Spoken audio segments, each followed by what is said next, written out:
They used to be, they used to be cheated. At this time, I'd like to call the common council city of Plattsburgh North Heights Community Development Committee meeting to order, April 13th, 2023 at 5 p.m. First order of business approval of the minutes of the March 9th, 2023 Finance and Community Development Committee meeting. Motion by Councilor Bob, second.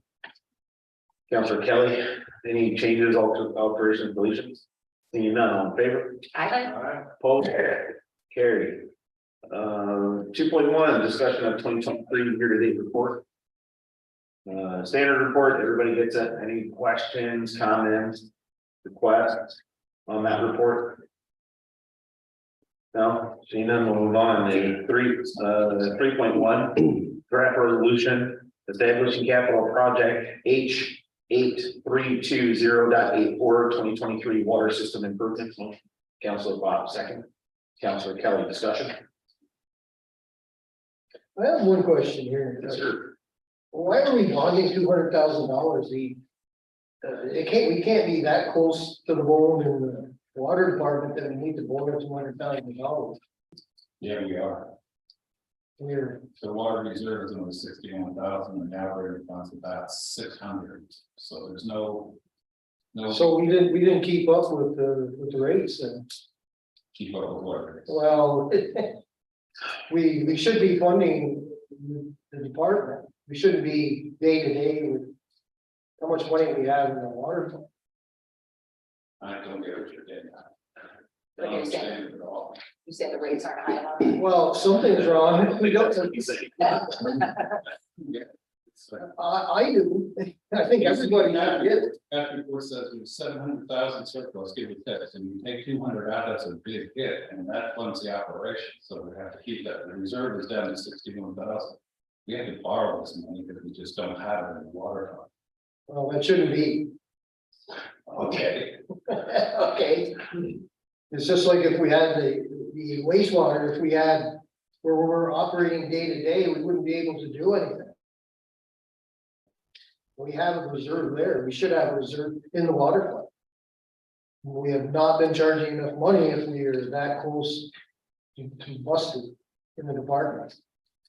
That shouldn't happen. You If might there's always recall, $1 million. you might recall in recent months, not too long ago, that the water fund was in the red. They had nothing. Yeah, that shouldn't be. Okay, that's our fault. If we're Today, that number has increased.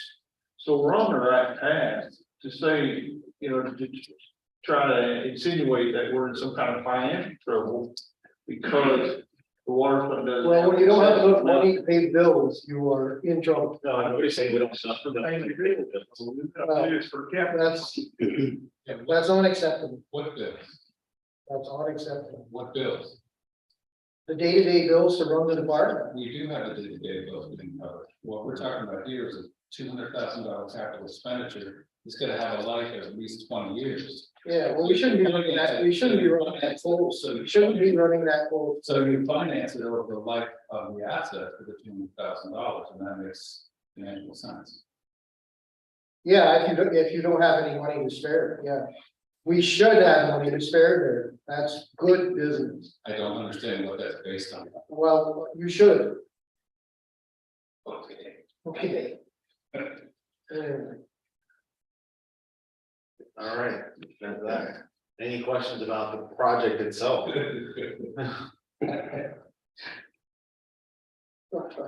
ask a question. Sure. Fair enough. Mike, to come up and explain the project.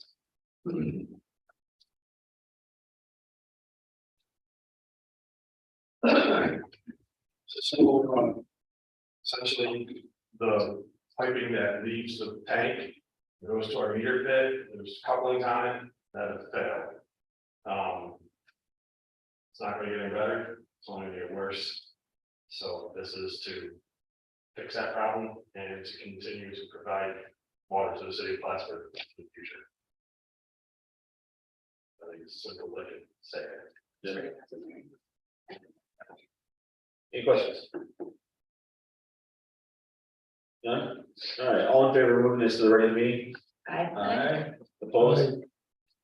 Four and positive, two absent. Thank you. 4.1, draft resolution approving license agreement for plaster permanent market, motion, Councilor Town, second by Councilor Bob, discussion. All in favor? Any opposed? Carried. 4.2, draft resolution authorizing memorandum of understanding with Benton County for regional LRAP grant motion. Councilor Bob, second. Councilor Kelly, discussion. All in favor? I, Any opposed? Carried. 4.3, draft resolution adopting revision of management policies for resident passes issued for city use motion. Councilor Bob, second. Councilor Kelly, discussion. so this seems like a much more streamlined way to, keep track of the passes. Yeah, Less if waste. we had had the digital system set up years ago, I would have advocated for this back then, but until last year, it was not running, but now that we do have it. I see no reason why not to build the resident system into the existing permit structure. Absolutely. Thank you. Any further discussion? Well, yes, Yes. does the user of the beach walk to the kiosk and apply for a permit and pay no money? Is that how? So, yeah, if you're a city or a town resident, you would apply for a permit the same way that folks have been applying for downtown permits or beach permits last year through the online permit portal. For every permit that they purchase, there's an administrative fee charged to the city, but because the city is not charging a fee for the purchase of the permit, the typical, what our vendor refers to as a gateway fee, but is really a processing fee for the payment. Because there is no payment, there is no processing fee, so the effective cost to the applicant, to the city and town resident, is zero as it has been in prior years. They would just have to, along with their application, submit sufficient proof of their residency either within the city or the town. And we would review that documentation as part of their application approval process. Thank you. So for that IPS online permit portal, that's just like through the IPS website. I haven't had to go to it because I didn't get a permit for downtown, so. Sure. Because I just want to be able to share it with people. So. Yeah, it's the same portal that we've been using to issue permits since the system was activated, and pending the council approval of the updated system, there will be public messaging with all the details. If we hear from somebody that feels like they can't navigate the online, they don't have online systems, they don't have whatever, is there an alternative? Like, are they able to contact the city if they need support getting through it, or can we support them through it? I just anticipate there may be some people. Yeah, there have been a few cases for the downtown permit system where folks either didn't have access to a computer or didn't have the necessary skills to, navigate the technology involved. So in those cases, we have had in the past CDO staff, day-to-day management of the system has been transitioned to the police department since then. But we would still offer our assistance if somebody needed to come to the office and we could type in their information manually in the system. Okay, great. Thank you. Yep. Any further discussion? All in favor? Hi. Any opposed? Carried. All right, we've got some environmental assessment reviews to complete, and I'll hand it off to Dean. Yeah, hand it off to Dean. Okay, so actually, I'll ask Alicia if you could come to the podium and just be a resource while we walk through the, or you don't have to necessarily stand, but as long as you can be a resource or any background information, that would be helpful. I will hold the mic and run through the part 2 of the secret forms. Just for a heads up for the public and the council, we're doing this 3 times because we have 3 discrete actions to review.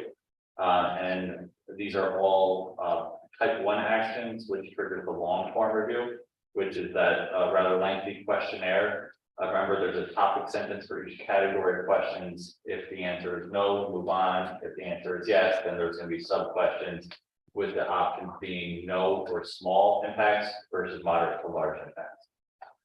Just for my own clarification, because these are plans and they're not actual development projects, does that play a factor into our responses or no?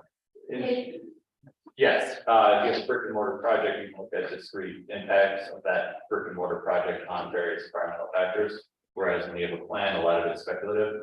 So a lot of the questions will likely be not applicable. Some of them may, in which case we can have a discussion. I mean, when the you level say- of impact, and even if we do, if we do have a moderate to large impact, that doesn't necessarily trigger a positive declaration where we'd have to form or create a formal environmental impact statement. Rather, that would trigger us to take a deeper dive into part 3 of the seeker to determine whether we have to do a formal environmental review.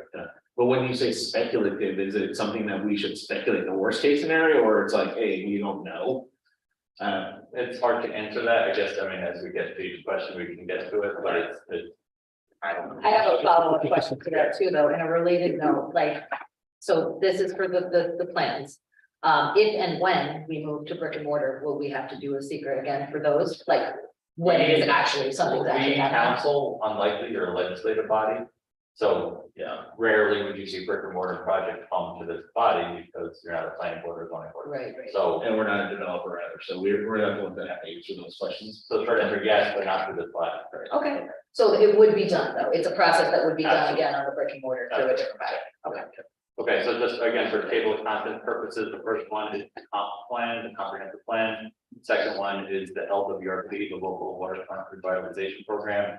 And then the third is 2, I believe, local laws that were tangential to the LWRP. One was an overlay district and the other was called the mooring law.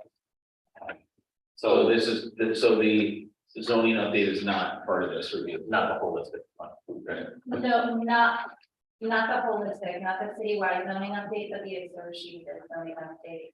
To be held on the So the 2 local laws. Exactly. Okay, so just, sorry, there's just a clarification on the agenda that does say zoning update. So that would be, It is referred to as zoning update. okay, Yeah. Tied to LWRP. gotcha, okay, gotcha. So it's not the zoning update, it's the zoning update associated to the other. So more to your question before, maybe answer it in a better way. The comp plan is so general that it's very unlikely you're gonna find some direct impacts because it is so speculative. Whereas the local laws are a little bit more specific that might trigger a little bit more conversation. Okay, anything else before we jump into it? When we do the local laws, is there a need to review those so that we understand what they are? I Before we answer, I was gonna suggest this would bring us in a Cliff Notes version, if I don't know if Pat likes to give us a very brief refreshment or recollection. okay, Right. To the, okay, what we're doing there. Yeah, so with that, I mean, the comp plan, you did the presentation, is there anything else you wanna? I think the content is a general overview of what the vision and future development goals and policies for the would be. The LWRP refers to the local waterfront revitalization program, which is actually would be a planning document. And so that does list out existing conditions and future projects that the city is looking at undergoing. And then also outlines harbor management plan and a consistency review. And the LWRP has to abide by and incorporate 33 different statewide policies that would impact the water bodies and the review process associated with development along these water bodies. And it also would expand our existing local waterfront area from just around the lake shore area and just a little ways up the river. It would continue that area boundary all the way up to the Riesling and property. So it would expand it. And it seeks to strike a balance between environmental protection and then the city's development goals. So, and that's where the consistency review law would come into play. The harbor management law also sets a boundary, and that would be approximately 1,500 feet out from the shoreline area. However, it would be truncated where the existing city boundary lies. Well, so 1,500 feet, and then where it would intersect with the And just to remind everyone, as far as process, our goal is to have a consensus among this body.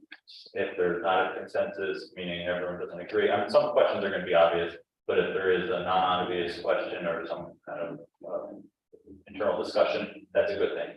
So we're trying to have a discussion on various topics, so we can take a hard look at it. And if it's not a clear consensus, I would suggest we do a quick roll call for each question, or not each question that requires a roll call. All right, and anything else before we jump into the comp plan? No? All right.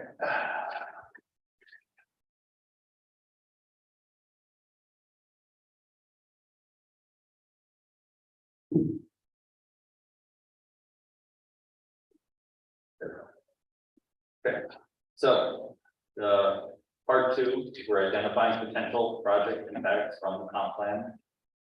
The first question is whether there's an impact on land, and is whether this proposed action may involve the construction on or physical alteration of the land surface of the proposed site. What are the responses? Yes or no, and then there's some responses if the answer is yes. In this case, then there is no proposed construction, it's alteration of the comp plan, so. Second question is impact on geological features, whether the proposed action may result in the modification or destruction of or inhibit access to any unique or unusual landform on the site, e.g. cliffs, dunes, minerals, fossils, caves. No. 3, impact on surface water, proposed action may affect one or more wetlands or other surface water bodies, e.g. streams, rivers, ponds, or lakes. No. 4, impact on groundwater, proposed action may result in new or additional use of groundwater, or may have the potential to introduce contaminants to groundwater or to an aquifer. No. 5, impact on flooding, proposed action may result in development on land subject to flooding.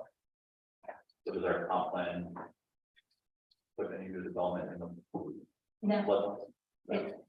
No. Okay, so no. Impact on air, number 6, proposed action may include a state regulated air emissions source. No.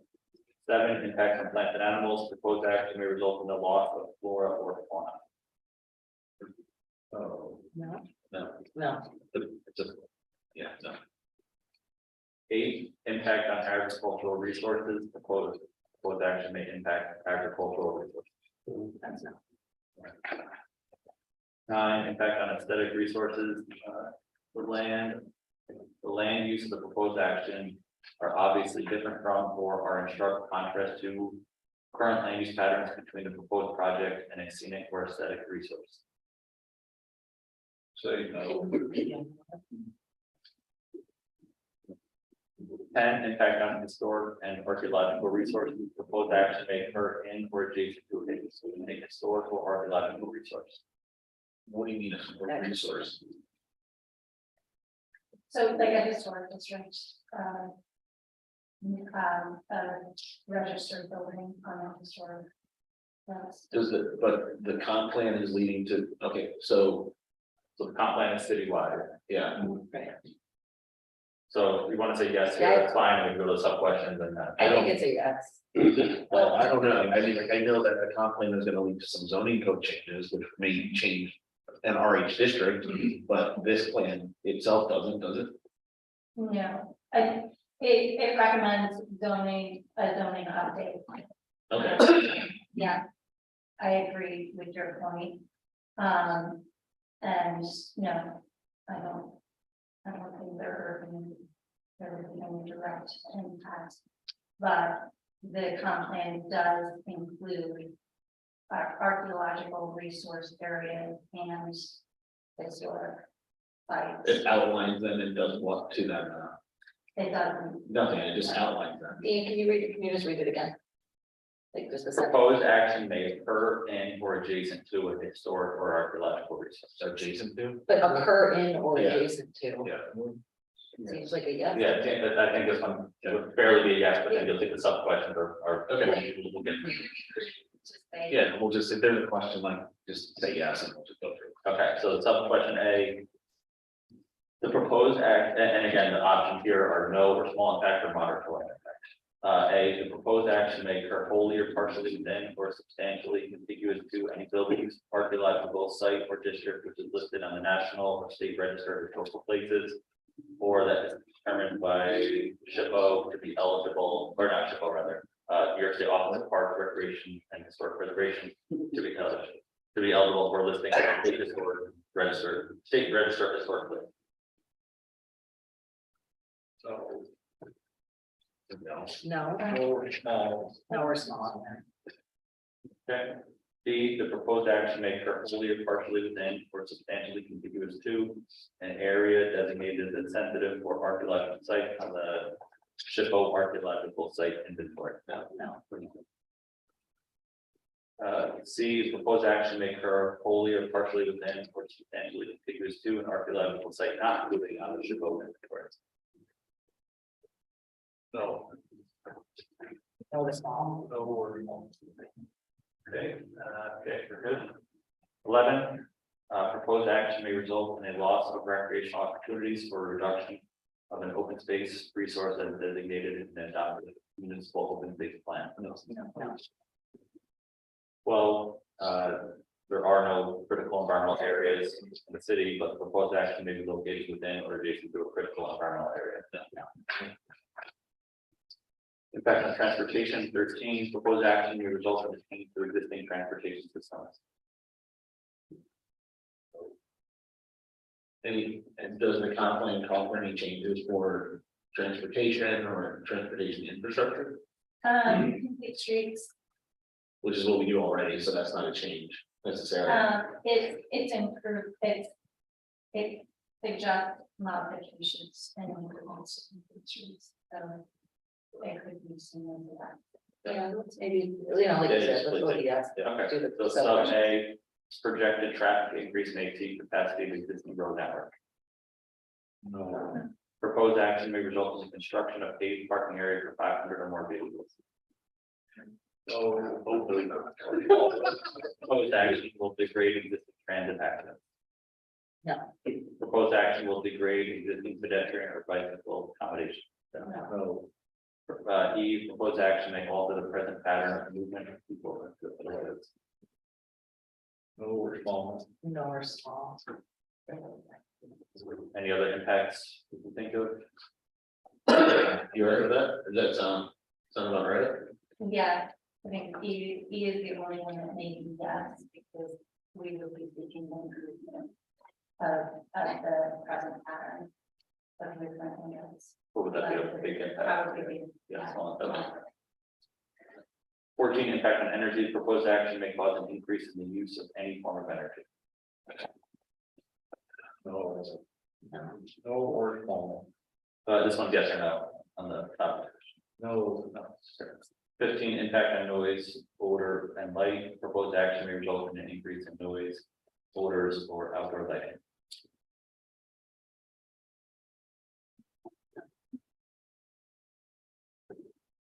16, impact on human health. Proposed action may have an impact on human health from exposure to new or existing sources of contaminants. No. 17, consistency with community plans. Proposed action is not consistent with adopted land use plan. That's like nature or changing. Yeah. Land use plan. It would be yes, but that's the whole point of us changing it. Right. So yeah, Sub question. other questions? The proposed actions land use components may be different from or in sharp contrast to current surrounding land use pattern. Well, the zoning code will, but this doesn't change that. no, and actually, one of the provisions in this is that we're more compatible. Okay. So no response. Yeah, no, we're small. Okay, the proposed action will cause the permanent population of the city in which the project is located to grow by more than 5%, will cause it to grow by 5%. So, no, People would want to live here more. I know it's been a time hard to predict. So that it's hard. The plan itself is not necessarily likely to do that. Because again, we're not looking at brick and mortar, we're just looking at land, so. C, proposed action is inconsistent with local land use plans or zoning regs. No, this is the plan. D, proposed action is inconsistent with any county plans or other regional land use plans. E, proposed action may cause a change in the density of development that is not supported by existing infrastructure or is distant from existing infrastructure. F, proposed action is located in an area characterized by low density development that will require new or expanded public infrastructure. No. G, proposed action may induce secondary development impacts, e.g. residential or commercial development not included in the proposed action. Not included in the. No, I mean, like, again, this is a plan, so there's no proposed development or construction. No. 18, consistency with community character. This is our last question. Proposed action is inconsistent with the existing community character. No. Okay. So that's it. Again, we're just in a work session, so we're not gonna take any formal action, but helpful to run through this. So the next step on this particular one is what? On comp plan would be at a council meeting, could be the next regular meeting, we could adopt a negative negative declaration for simple seeker, which would allow action to be taken on the item or any other stuff. Okay. All right, ready for round two? This is on the LWR. Any questions before we jump into it? No. 1, impact on land. Proposed action of the LWRP may involve construction on or physical alteration of the land surface of the proposed site. Just talking about the plan, correct? Yeah, well, the program, this one. Yeah, The program. program. No.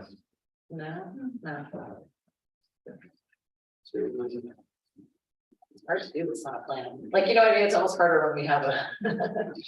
Yeah, Impact on geological features. Proposed action may result in modification or destruction of or inhibit access to any unique or unusual landforms on the site, cliffs, dunes, mineral fossil vegetation. 3, impact on surface water. Proposed action may affect one or more wetlands or other surface water bodies, streams, rivers, ponds, or lakes. Probably, I mean, Yes. this one, so, yeah. Okay, so questions. 3A, proposed action may create a new water body. No. Proposed action may result in an increase or decrease of over 10% or more than a 10-acre increase or decrease surface area of any body of water. No. C, proposed action may involve dredging more than 100 cubic yards of material from a wetland or water body. No. D, proposed action may involve construction within or adjoining a freshwater tidal wetland or the bed or bank of any other water body. No.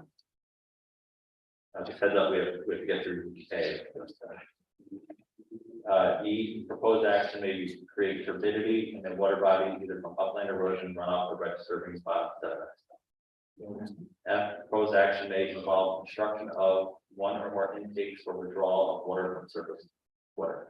No. G, proposed action may include construction of one or more outfalls for discharge of wastewater to surface waters. H, proposed action may cause soil erosion or otherwise create a source of stormwater discharge that may lead to siltation or other degradation of receiving water body. No. I, proposed action may affect the water quality of any water bodies within or downstream of the site of the proposed action. J, proposed action may involve application of pesticides or herbicides in or around any water body. No. K, proposed action may require the construction of new or expansion of existing wastewater treatment facilities. No. Okay. 4, impact on groundwater. proposed action may result in new or additional use of groundwater. Or may have the potential to introduce contaminants to groundwater or an aquifer. No. 5, impact on flooding. Proposed action may result in development on land subject to flooding. So, any, It's not proposing any development. There is a preliminary floodplain map on the county site that put out that could be adopted by the county, but that is the future date. So some of the project areas proposed could eventually be in a floodplain, but currently they are not. no. 6.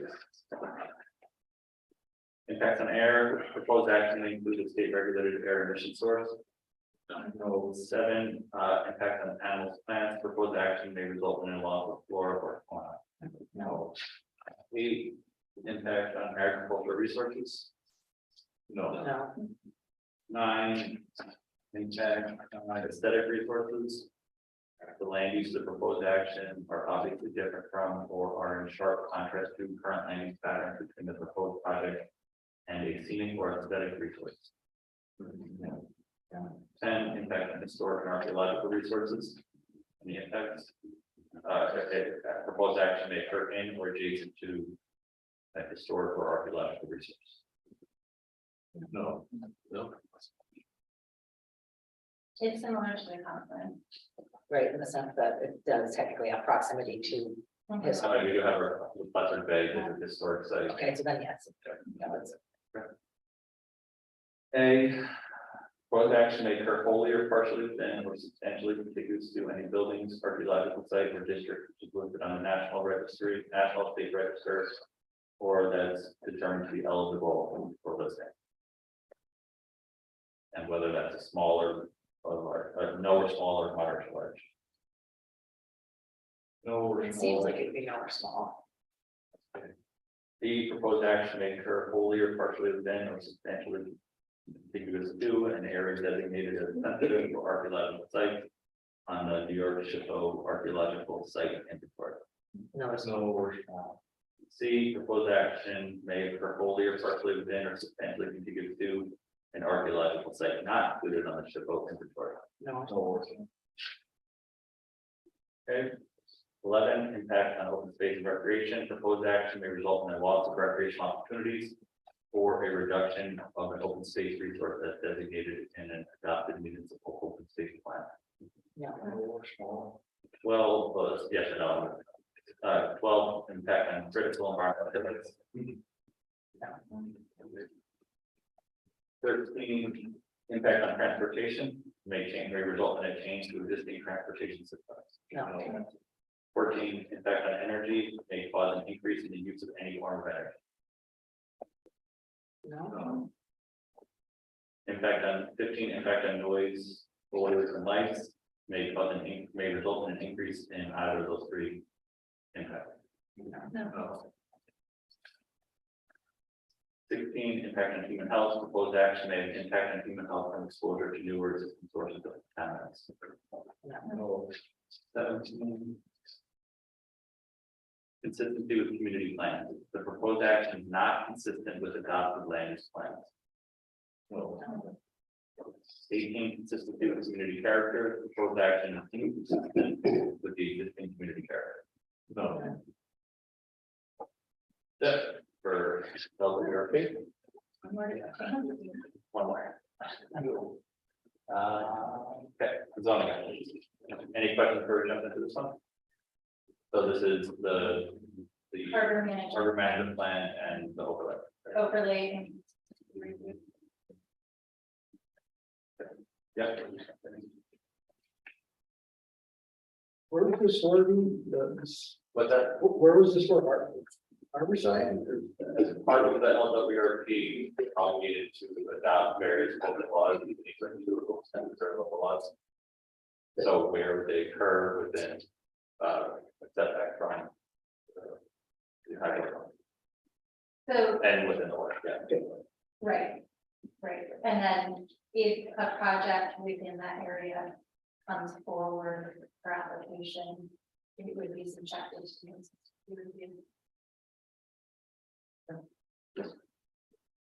Okay, number one, impact on land. Proposed action may involve construction of or physical alteration of the land surface of the proposed site.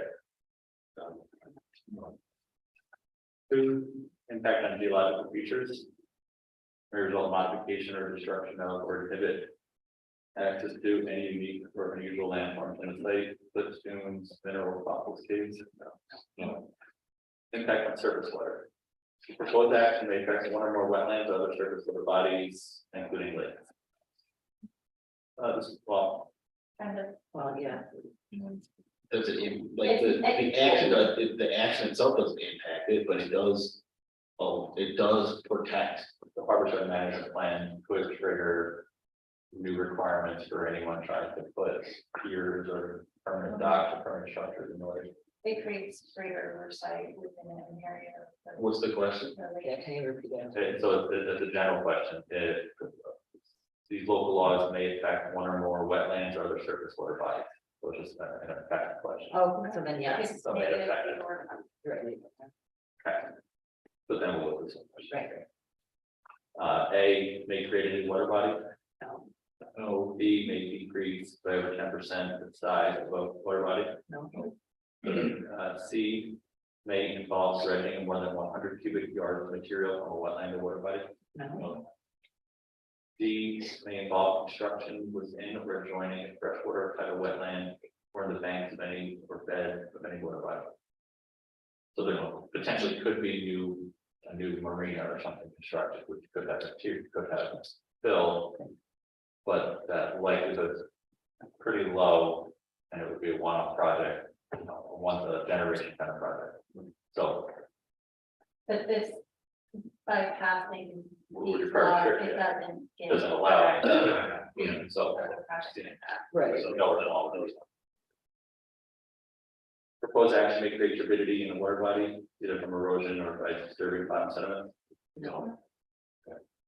Proposed action may include construction of one or more intakes for withdrawals of water from surface water. No. G, proposed action may include construction of one or more outfall for discharge of wastewater to surface waters. H, proposed action may cause soil erosion or otherwise create a source of stormwater discharge that may lead to siltation or other degradation of receiving water bodies. No. I, proposed action may affect the water quality of any water bodies within or downstream of the site of the proposed action. No. J, proposed action may involve the application of pesticides or herbicides in or around the water body. No. A, proposed action may require the construction of new or expansion of existing wastewater treatment facilities. No. Okay, any other impacts you can think of? With this category? Okay. 4, effect on groundwater. Proposed action may result in new or additional use of groundwater or other potential to introduce contaminants in groundwater or aquifer. So, 5, impact on flooding. Proposed action may result in development on land subject to flooding. Say that again. Proposed action may result in development on land subject to flooding. It has flooded. It has flooded. Where it has flooded. Where it has flooded. But it's a development Yes, the question asked for is the action and development within a flood. in those areas. And this is, we're reviewing a local law, so that's not, I would say no, but. Yeah. Consensus is no. Thanks. Impact on air, proposed action may include a state regulated air emission source. Impact on plants or animals, loss of flora or fauna. No. Impacts on agricultural resources. No. Impacts on aesthetic resources. Land use of the proposed action are obviously different from or are in sharp contrast to current land use patterns between the proposed project and a scenic or aesthetic resource. Impact on historic and archaeological resources. The proposed action may occur in or adjacent to a historic or archaeological resource. City, again, we're talking, if we've used the thing that's Yeah. city But law all of your, Local water. for consistency. so, same 3 questions. Proposed action may occur wholly or partially within or substantially contiguous to listed sites on the state or federal registry or that are eligible on the. It's the number small impact, so I would think number small. Proposed action may occur wholly or partially within or substantially contiguous to an area designated as sensitive for archaeological sites on the SHPO archaeological site inventory. No. Same thing, but for sites not on the list, but that are still archaeological sites. 11, impact on open space and recreation. Proposed action may result in the loss of recreational opportunities or reduction in open space resources as designated in open and adopted municipal open space plan. No. Impact on critical environmental areas. No. Impact on transportation. No, Impact on energy. no, Impact on noise, odors, and lights. no, Impact on human health, may create additional pathways for exposure for new words and sources of information. no, Consistency with community plans, proposed action not consistent with adopted land use plans. Consistency with community character, proposed action inconsistent with these community character. No. You did it. Thank you. Thank you. thank you. You want to hold on to these? I'll let that go.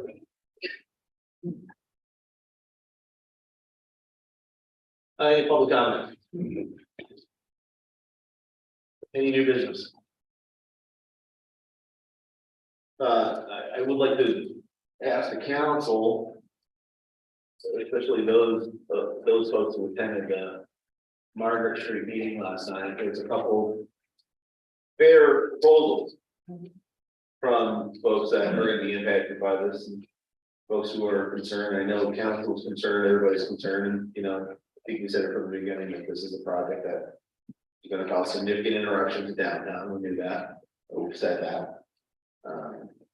We also, as the project, the Margaret Street project developed and we had a better understanding of it, we also realized that this outdoor parking seating is not going to be available for those impacted areas.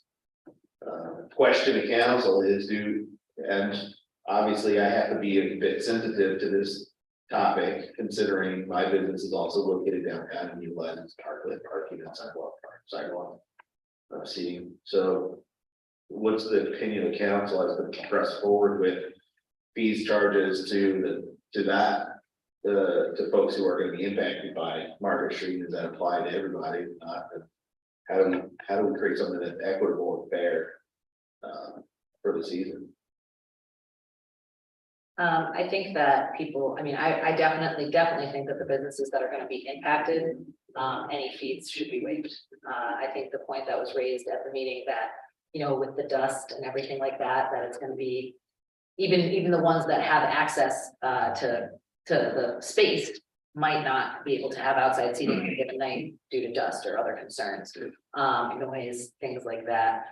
So I definitely think waiving the fees, certainly for the businesses directly impacted on Margaret and the the other streets that are getting construction, is certainly a place to start. What does everybody else think? Would you be opposed to extending that moratorium on fees to the whole downtown community just for this year? No, I don't think I would. I think I could support that. I think we could also perhaps recover our money next year by charging a slightly higher fee after the construction. If it's completed on time as we hope, maybe to increase the fee slightly next year. But all of the business people there expressed a real concern about how this is going to impact them economically. This is one thing that we could easily do that could help. Another thing I think we should consider is possibly, I think we need to look at the parking lots and potentially considering not charging during times that they're being impacted and those in the areas at least specifically. There are some lots that won't be that won't happen. But I think part of the thing about it is we still want to be attracting people to come downtown despite the inconveniences that they're going to be encountering. So I think that that's something that maybe should also be considered or discussed as an idea. Well, I thought we had talked about that before, that we're not gonna charge for parking during construction. I don't see why we would, being that a lot of the parking will be missing during that construction period. Well, and even if it wasn't missing, you know what I mean? I think it's also about, because they talked in the meeting about, keeping the interruption to parking spaces as minimal as possible, so. But I definitely, and also still even having street parking throughout the construction process, so that's pretty great. But just in terms of trying to welcome people to our downtown and encourage people to come down and keep it vibrant and alive. Even while they have to deal with all the flaggers and all the other inconvenience. I think it could be a gesture, and yes, it means the city taking a hit. So of course, we have to look at how that's gonna affect us financially. But like the businesses said, everybody's gonna be taking a little bit of a hit this year, so if there's something we can do that mitigates that a little bit, I think it's on us to do that. Yeah, there's gonna be very limited access once things get rolling. It's not gonna be something that people are gonna want to drive around in that area for a period. So anything we can do to help keep those places open, I would hate to see anybody close over this or anything like that.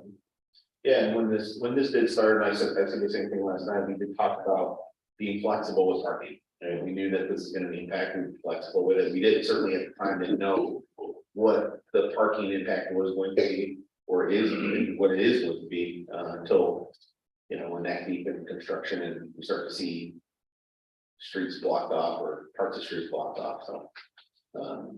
The one question I have about the waiving part of the fees is, some people have already purchased permits, correct? So what do we do about those folks who are already paying for it? Well, I would probably would make the recommendation to take off, not all of the paid parking, but just the paid parking in those areas that are directly affected, like the upper Court Street parking lot and the Arnie Pavone parking lot, but leave all the other paid parking lots alone. The lower Court Street parking lot, the Durkee Street parking lot, the Broad Street parking lot, leave those as is. Those folks are still gonna need places to park, and making sure that some of those permitted parking or folks who bought their permit still can have access or a place to park without fear of not having that. So that does create some problems with permits though, when we do take off parking lots, because the allocation of permits is based on the amount of permitted parking or paid parking lot. And so, there's going to be a bit of a challenge, I think, for some people who do have permits to find adequate parking where when we don't have, or when we have adequate on-street parking, there's still enough free parking for everybody. That being said, I defer to Matt, but Matt do some numbers and see what that looks like. If that's gonna look like, we bring the resolution back to council for taking those suggested I'm just making that suggestion. Those are the direct. Those are the parking lots that are adjacent to the direct impact of where this construction is going to be. And we just kind of play it, and again, we kind of play it too, right? If we find that we take those two parking lots offline and people can park there for free and or they can park there for the 2 hour stop lot or the 2 hour limit that we normally would have. And that's not sufficient, then we go back and we figure out if we can take another parking lot offline because of that reason. Now, I think it's also important to note that paid parking and enforced parking is only done until 4 p.m. Right? So construction ends at 5, 6. There should be enough time after the fact for people to come downtown to dine. If they're going to come downtown evenings, early evening time, they don't get charged for parking anyway during that time. So it's something to keep in mind as we start to take parking lots offline. That's true for weekends also. Correct. Weekends and holidays, by the way, as noted in the meeting last night, there is no construction during weekends and holidays, but we also charge weekend holidays in the parking lots, or of course, the 2-hour parking spot. That would be my recommendation at this point. I will leave it to council, and certainly would be happy to work with council on any resolution they come forth regarding the parklet, the payment for the parklet, the payments for the sidewalk cafes. I will also just say that there's 2 different fees for the parklets and the table seating. The table seating alone, but the parklets also include the delivery fee that offsets the expense incurred by using city employees to deliver the barriers. You know, that's something that just offsets the expense that we incur by putting our own staff doing work for private business. And I'm not necessarily comfortable with waiving that part of the fee because it is a city service that we provide. And if a business, regardless of where they're located, are going to use that service, I think it's fair to ask them to pay for that service. That's just my opinion. But I would leave it to council to come up with a solution, make a recommendation, and then we'll execute on that. I would ask that council does bring that resolution forward before next Thursday, because there are members of the public and restaurants down there who will be submitting their applications in now, and their fees in now, or their checks in for the permits. So I would say I'm in agreement that like, I think of the space rental as separate from the installation. You know, so I think I agree with you that charging for that city employee time and work is still fair. And obviously that's a small portion of what the ultimate fee is, so there's still a great service to businesses. Well, one thing we learned last night was that our building inspector's office is standing by to help restaurants with plans. yes. And some of those plans may be different than last year's plan. So I think that process, they should continue to apply so that possibly we can help them. That's been our message, Councilor Kelly. It's been our message. If you have some consideration that you are going to have an alternate option for your sidewalk or for your parklet, to submit your application still, and we'll work with you to ensure that that's a workable solution. I know certainly 2 of the